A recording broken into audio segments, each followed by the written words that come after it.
25 लोगों को अरेस्ट कर चुके हैं। संदीप घोष तो है, लेकिन इसका माताजी जो है वो भी खत्म। जेल में पुलिस की मार पड़ते ही प्रिंसिपल संदीप घोष ने सीबीआई को दिए फोन में रिकॉर्ड की गई असली वीडियो। इस वीडियो ने किए ऐसे खुलासे की हिल गई पूरी सीबीआई। इस वीडियो में डॉक्टर बिटिया की चीखें सुनकर आप भी रोने पर मजबूर हो जाएंगे।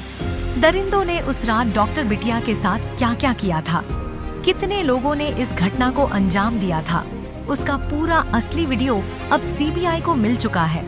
इस वीडियो के मिलने के बाद सीबीआई की तलाश भी लगभग पूरी हो चुकी है। अब बस उनको सजा देनी बाकी है। संदीप घोष कोलकाता में ही नहीं, हांगकांग में भी बड़ा कांड कर चुका है। उसकी घिनौनी करतूतों की खबर हांगकांग अदालत तक पहुंच गई थी। दोस्तों, कोलकाता डॉक्टर बिटिया के केस में सीबीआई के हाथ सबसे बड़ी लीड और अहम सुराग लग चुका है। सीबीआई को एक ऐसा वीडियो मिला है जिसकी वह कई दिन से तलाश कर रही थी। इस वीडियो के मिलने के बाद संदीप घोष ने सीबीआई के सामने रात भर में अपने सभी गुनाहों को कबूल कर लिया और कई बड़े खुलासे भी किए। इस मामले में एक बड़ी लीड मिलने के बाद संदीप घोष की गिरफ्तारी हुई और पूछताछ के दौरान उसने रोते हुए सारे राज खोल दिए। इतना ही नहीं, संदीप घोष ने अपने फोन में रिकॉर्ड की गई दरिंदगी की पूरी घटना का वीडियो भी सीबीआई को सौंप दिया है, जो अब सबसे अहम सबूत के रूप में सामने आया है। इस वीडियो को देखने के बाद सीबीआई खुद भी हैरान रह गई है। दोस्तों, यकीन मानिए, कोलकाता डॉक्टर बिटिया के केस को लेकर जो बातें सामने आई हैं, उससे यह तो पक्का हो गया है कि जल्द ही डॉक्टर बिटिया के दरिंदों को फांसी होने वाली है। सब कुछ आपको आगे वीडियो में देखने को मिलेगा, यह सब कुछ जानेंगे विस्तार से। लेकिन वीडियो में आगे बढ़ने से पहले आपसे एक ही रिक्वेस्ट है कि अगर आप भी इस डॉक्टर बिटिया को इंसाफ दिलाना चाहते हैं, तो डॉक्टर बेटी के लिए, उस बेचारी बिटिया के न्याय के लिए कमेंट बॉक्स में justice for Kolkata female doctor जरूर लिख दें। दोस्तों, हम और हमारी पूरी टीम इस डॉक्टर बिटिया को इंसाफ दिलाने की लगातार प्रयास कर रही है। इसीलिए आप हमारा हौसला बढ़ाने के लिए फटाफट वीडियो को लाइक कर दीजिए। दोस्तों, अब तक इस मामले में संदीप घोष को अकेला सबसे बड़ा जिम्मेदार माना जा रहा था, लेकिन वह अकेला दोषी नहीं है। जिन 7 लोगों से पूछताछ की गई थी और जिनका पॉलीग्राफ टेस्ट किया गया था, उनमें से एक व्यक्ति ने इस मामले में सबसे अहम किरदार के रूप में सीबीआई की चंगुल में फंस गया है और अपनी पहचान असली दरिंदा के रूप में बनाई है। संदीप घोष के एक बयान ने पूरे मामले को फिर से उलट-पलट कर दिया है। सीबीआई द्वारा अब तक साझा की गई जानकारी संदीप घोष के इस वीडियो और बयान के बाद पूरी तरह गलत साबित हो चुकी है, जिससे सीबीआई एक बार फिर कई बड़े सवालों के घेरे में आ गई है। इस वक्त सीबीआई के पास जो वीडियो है, उसे देखकर कोई भी घबरा सकता है, क्योंकि इस वीडियो में जिस तरह से पूरी वारदात को अंजाम दिया गया है और जो चीखें सुनाई देती हैं, उसे शायद ही कोई पूरा देख पाए। हो सकता है कि कई लोग इस वीडियो को पूरा देख भी ना पाए, क्योंकि इसे देखने के दौरान खुद सीबीआई अधिकारी भी हैरान रह गए थे।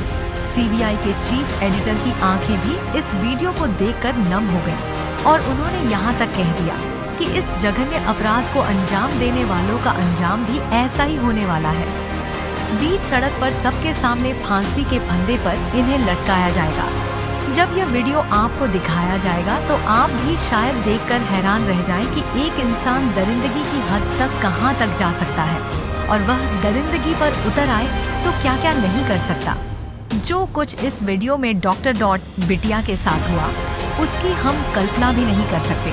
शायद हम उस दर्द का कभी एहसास भी ना कर पाए। लेकिन इस वीडियो में मैं जो दिखाई देगा, उससे आप कुछ हद तक जरूर समझ पाएंगे कि उस रात डॉक्टर बिटिया किस दर्द और तड़प से गुजरी, जो अब इस दुनिया को छोड़कर चली गई है। लेकिन उसने मानवता पर एक बड़ा सवाल खड़ा कर दिया है कि क्या हम वाकई इंसान हैं?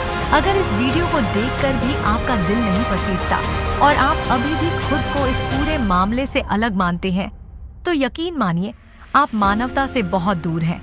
और अगर आप इस मामले को लेकर अपनी आवाज भी नहीं उठा पा रहे हैं, तो इससे ज्यादा शर्मनाक कुछ नहीं हो सकता। सीबीआई ने संदीप घोष को कई अहम सबूतों के आधार पर गिरफ्तार किया था। सबसे पहले उस चश्मदीद गवाह ने, जिसने इस घटना को अपनी आंखों से देखा था, संदीप के बारे में महत्वपूर्ण सुराग दिए थे। उस घटना का एक एक वीडियो सीबीआई को सौंप दिया और वारदात की पूरी बात साफ साफ सामने रखी। जब सीबीआई अधिकारियों ने यह सब सुना तो वे भी रो गए और उन्हें महसूस हुआ कि अब तक की जांच किस दिशा में चल रही थी, जबकि असल मामला कुछ और ही था। इस मामले में डॉक्टर बिटिया के साथ उस रात दरिंदगी जरूर हुई थी, लेकिन संदीप घोष ने स्पष्ट किया है कि दरिंदगी करने का इरादा उनमें से किसी का भी नहीं था। उनका मकसद सिर्फ इतना था कि किसी भी तरह डॉक्टर बिटिया का मुंह बंद किया जाए ताकि वह आर्जे कर अस्पताल के अंदर चल रही अवैध गतिविधियों के बारे में कोई बात न करे। संदीप घोष ने बताया कि उसने पहले कई बार डॉक्टर बिटिया को इस मामले से दूर रहने की सलाह दी थी। यहाँ तक कि उसने यह भी कहा था कि अगर वह चाहे तो इस मामले को रफा दफा करने के लिए कुछ पैसे ले ले, लेकिन डॉक्टर बिटिया ने इन सब बातों को खारिज कर दिया और साफ कहा कि अगर यह वैध गतिविधियां बंद नहीं हुई तो वह इस मामले को आगे उठाएगी, बड़े पोस्ट पर बैठे बड़े अधिकारियों से इसकी शिकायत करेगी। इस घटना में संदीप घोष अकेला नहीं था, कोलकाता की कई बड़ी हस्तियां भी शामिल थी। जब संदीप घोष ने इन लोगों को बताया कि एक ट्रेनी डॉक्टर को इस पूरे मामले की जानकारी हो चुकी है, तभी इस सारी साजिश की योजना बनाई गई थी। यानी कि 8 अगस्त की रात जो हुआ वह पूरी तरह से पहले से योजना बनाकर की गई वारदात थी। इस पूर्व नियोजित अपराध का मुख्य उद्देश्य था कि डॉक्टर बिटिया जो जानती थी वह किसी और को ना बता सके। इसी कारण उसे उस रात खामोश करने के लिए यह जघन्य कृत्य किया गया। जब सीबीआई ने संदीप घोष से आगे की दरिंदगी के बारे में पूछा तो उसने स्वीकार किया कि हाँ, उस दरिंदगी के दौरान वह खुद भी शामिल था। इसके बाद सीबीआई ने संदीप घोष की लोकेशन का पता करना चाहा कि उस वक्त यानी दरिंदगी के समय संदीप घोष कहाँ मौजूद था। तो दोस्तों, संदीप घोष के मोबाइल टावर की लोकेशन से ऐसे राज खुलकर सामने आए हैं। दरिंदगी की जगह जो पहले सेमिनार हॉल बताया जा रहा था, असल में वह था ही नहीं। सीबीआई का दावा है कि संदीप घोष का mobile tower location Baruipur station से सटे इलाके में पाया गया है और यहीं पर एक प्राइवेट क्लिनिक है जहां पर संदीप घोष प्राइवेट प्रैक्टिस किया करते थे और उस रात संदीप घोष यहीं पर मौजूद था। संदीप घोष ने अपने गुनाह को कबूल करते हुए सीबीआई से कहा कि जो आप लोग सोच रहे हैं कि सेमिनार हॉल में डॉक्टर बिटिया के साथ इतना जघन्य अपराध हुआ था, वह असल में गलत है।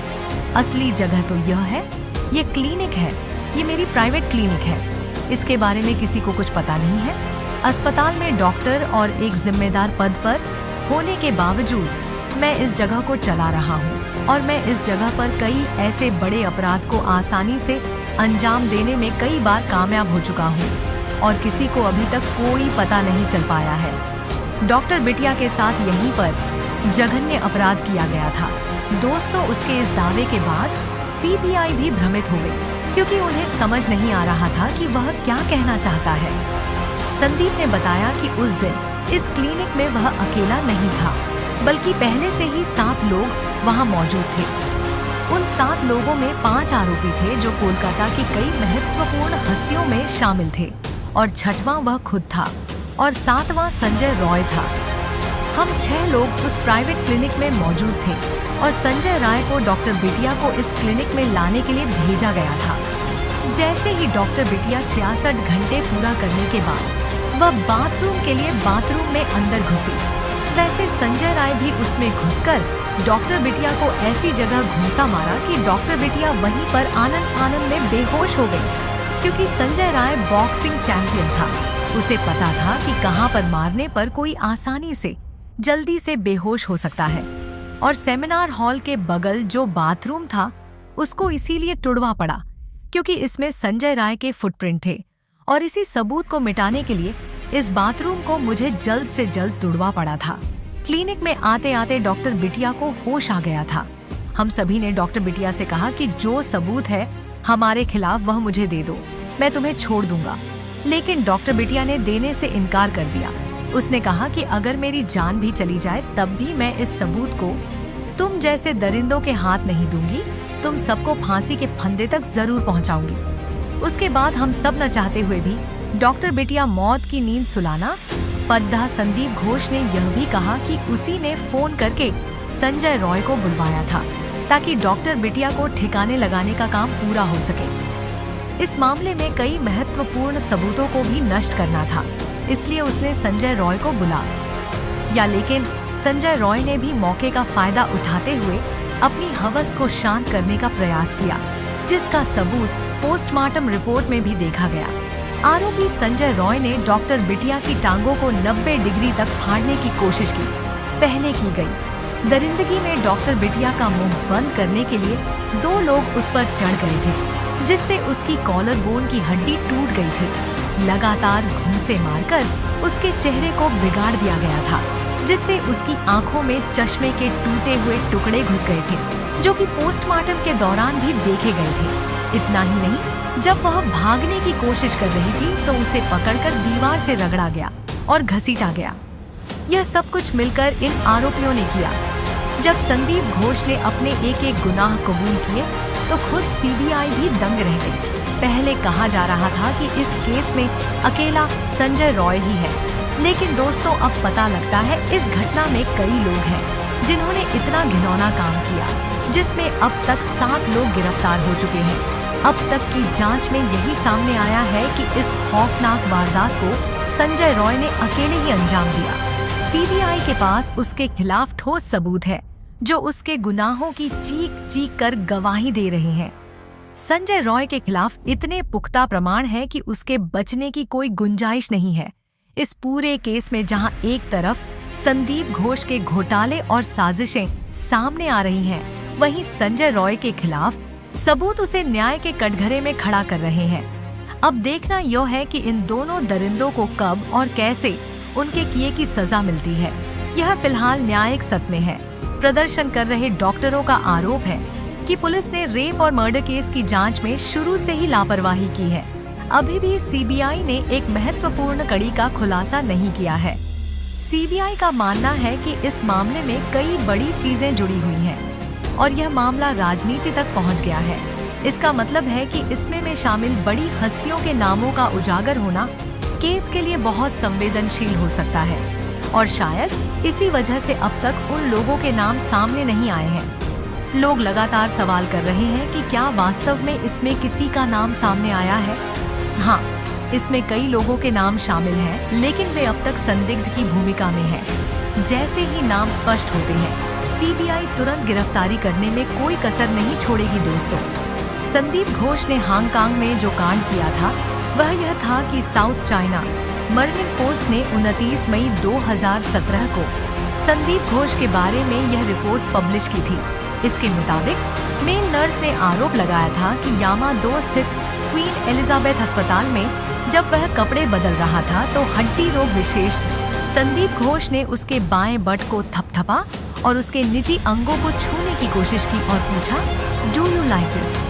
संदीप घोष एक क्लिनिकल अटैचमेंट प्रोग्राम में भाग लेने हांगकांग गए हुए थे। हालांकि मेल नर्स द्वारा खुद पर लगे आरोपों को निराधार बताया था। दोस्तों, इसे यही पता चलता है कि संदीप घोष अंदर से एक बहुत बड़ा हवस इंसान था। अपनी हवस को मिटाने के लिए वह मेल फीमेल किसी को भी नहीं छोड़ा। दोस्तों, इन दरिंदों को सजा दिलाने के लिए भले ही राज्य सरकार इसमें ढिलाई बरत रही हो, लेकिन केंद्र सरकार और सीबीआई इस मामले में पूरी तरह से सख्त हो चुकी है। इस मामले की जांच हड़ताल तेजी से चल रही है और जल्द ही सभी आरोपियों के नाम उजागर किए जाने वाले हैं, ताकि देश और दुनिया के लोग यह समझ सके कि कोई भी आरोपी बच नहीं सकता। लेकिन जब तक इस मामले में पूरी तरह से न्याय नहीं होता, हमें अपनी आवाज को दबाना नहीं चाहिए और ना ही चुप रहना चाहिए। हम केवल सीबीआई के काम पर भरोसा करके नहीं बैठ सकते। हमें यह याद दिलाते रहना होगा कि अभी तक इस मामले में न्याय नहीं मिला है और न्याय में देरी भी अन्याय के बराबर होती है। इसलिए आप सभी से अनुरोध है कि कमेंट बॉक्स में अपनी आवाज बुलंद करें और वी वांट जस्टिस लिखें। इससे यह स्पष्ट हो जाएगा कि हम सभी एकजुट हैं और इस मामले में न्याय की मांग कर रहे हैं और जल्दी दरिंदों को फांसी की सजा जरूर मिलेगी। तो दोस्तों, जय हिंद, जय भारत।